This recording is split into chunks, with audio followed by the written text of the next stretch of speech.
আমাৰ এটা ইফতাৰ পাৰ্টি আছিলে আমাৰ আজমত সাহাবৰ যেটো বিধায়ক আবাস তাতে ইফতাৰ আছিলে আমাৰ দলগাঁৱৰ বিধায়কে ইফতাৰৰ নিমন্ত্ৰণ কৰিছিল তাত ইফতাৰৰ পিছত আজি আমাৰ তাত মিটিং এখন আছিলে আমাৰ এটা 20 তাৰিখে কাৰ্যসূচী আছে এটুলে আলোচনা কৰিলো তাৰ পিছত আকৌ নিউজ 18 এটা টক শো আছিলে তাতে তেওঁলোকে আহিলে মই বিধায়ক আবাসৰ B6ৰ পৰাই টক শোত বহিলো তাৰপৰে যেতিয়া মই ওলাই আহি আছো তেতিয়া অলপ কিনকিনিয়া বৰষুণ আৰম্ভ হ'ল তেতিয়া এইখিনি ৰাস্তাত মানুহ নাছিল তেনেকৈ মই বৰষুণ অকমান বেছি হোৱাত এই 9 নম্বৰ গেটৰ ইয়াত যেটো পুলিচ সিকিউৰিটি গাৰ্ডজন বহে চালিটো তাতে মই চালিৰ তলত অকমান ৰখি দিলো বৰষুণ 9 নম্বৰ গেটত আৰু মই ৰখি দিয়াৰ 2 মিনিটমান পিছতেই আমাৰ গণেশ মন্দিৰ এইফালৰ পৰা গাড়ীখন অলপ তীব্ৰ বেগত গৈছে মই যেটো দেখিছো গৈ পেলাই তেওঁ ইয়াত ঘূৰাই যেতিয়া তেওঁ 9 নম্বৰ গেটেদি সোমাব গাড়ীখন তো ঘূৰাবই নোৱাৰিলে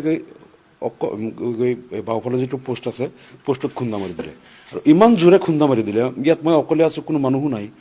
মই মানে ভয় লাগি গ'ল যে যেনেকৈ ভাঙিছে মই ভাবিলো মানুহজন ষ্টিয়াৰিঙৰ চেপাত পৰি গ'ল নেকি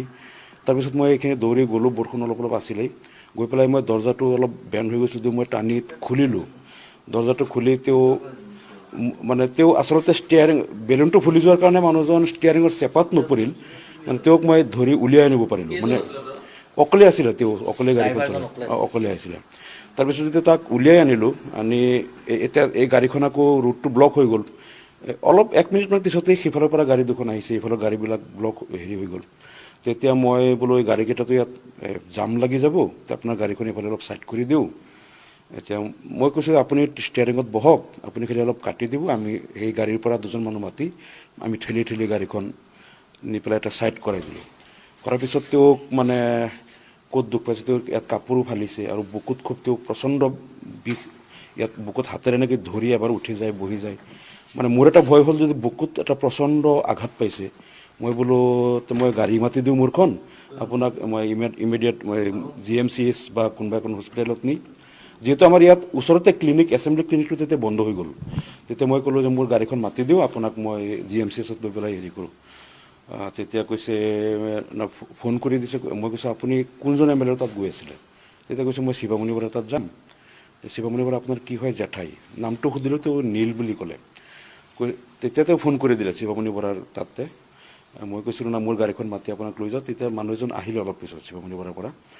আহি তেওঁ কৈ আছে মোৰ গাড়ীটো লৈ খুব টেনশ্যন হৈছে মই কৈছোঁ গাড়ীটো চিন্তা নকৰিব আপোনাৰ যাতে একো হেৰি নহওক গাড়ীখন ইয়াত থাকক পিছত এইটো হেৰি কৰিব পৰা যাব পিছতো তাত গ'ল মই কৈছোঁ ইমিডিয়েট তেখেতক লৈ মেডিকেলত নি পেলাই বুকুৰ এক্সৰেটো কৰাৰ কাৰণ তেখেতে বুকুত বাৰে বাৰে খামুচি ধৰি বহি গৈছে মানে কিবা এটা নহয় মই তাত মিটিঙৰ পৰা আহি আছিলোঁ মানে খোজকাঢ়িছিলোঁ তেতিয়াতো 9:30 মান কিমান হ'ব মই আহি পেলাই যেতিয়া ইয়াত দেখিলোঁ মানে ইয়াত বহুতে মোক দেখা পাই যি পিছততো গাড়ীকেইখনমান আহি গ'ল যেতিয়া মই ল'ৰাজনক ধৰি হেৰি কৰি আছোঁ গাড়ীখন ঠেলি আছোঁ বহুতে ভাবিলে গাড়ীখন মোৰ নেকি কিছুমানে কৈছে আপুনিতো সেই নিউ হোষ্টেলত থাকে ইয়াত মই বোলো না গাড়ীখন মোৰ নহয় মোৰ চকুৰ আগত হৈ গ'ল কোনো মানুহ না সেইকাৰণে মই তেওঁক হেল্প কৰি দি আছোঁ বহুতে সেই খবৰটো চাকে এনেকৈ বাহিৰত ওলাই গ'ল বহুতে ভাবিছে গাড়ীখন মোৰ নহ'লে মই তাত যিহেতু স্পটত ময়ে প্ৰথম আছিলোঁ বা ইভিনিং এনে কিবা গোন্ধ মই কিন্তু পোৱা নাই কিন্তু কিবা যদি হেৰি হ'ল বা মই আচলতে টেনশ্যনত সেইটো মন কৰা নাই কিন্তু তেওঁ গাড়ীখন যিমান অলপ স্পীডত লৈ গৈছে আৰু ইয়াত যে মানে কিমান স্পীডত মইতো আচলতে ইয়াত ৰখি আছোঁ আগত দেখা নাই কিন্তু তেওঁ কাটি পেলাই আচলতে টাৰ্ণ লওঁতে সাধাৰণতে গাড়ীখন বহুত শ্ল' কৰি দিয়ে মানে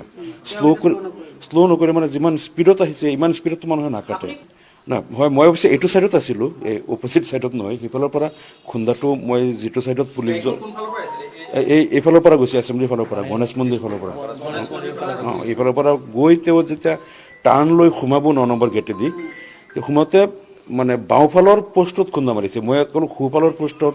ইয়াত যিটো আৰক্ষীৰ জন বহে যায় এইটো চালি হেৰিটো মই ইয়াৰ ভিতৰতে আছিলোঁ অলপ বৰষুণ দি থকাৰ কাৰণে কিন্তু